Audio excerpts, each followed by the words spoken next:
qaynonasi injiq kelinlarga zo'r tavsiya beraman, yaqinroq keling. Qaynonangizni har bitta aytgan gapini hujum deb qabul qilmang. Har jahl qilgan paytda bu ularning fe'li, men haqimda emas deb ichingizda takrorlang. Qaynonangizni tez-tez maqtab turing.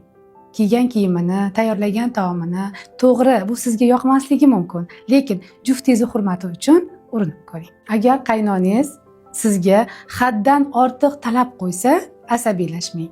Rahmat, urinib ko'raman deb ayting va har kuni kechqurun yotishdan oldin 5 daqiqa o'zingiz bilan gaplashing. Muammoli vaziyatda asabiylashmaganingiz uchun o'zingizga rahmat ayting. Chunki injiq odam bilan yashash insondan kuch talab qiladi. Siz kuchni maqtovdan olasiz. Ba'zi qaynonalar qizg'onchiq bo'lishadi. O'g'li bilan kelinini chiroyli munosabatlariga toqat qilisha olmaydi. Shunday ekan, qaynonangizni oldida eringizga ortiqcha erkalanib yubormang. Qaynonangizni oldida telefonda kamroq gaplashing. Natijada nima o'zgaradi?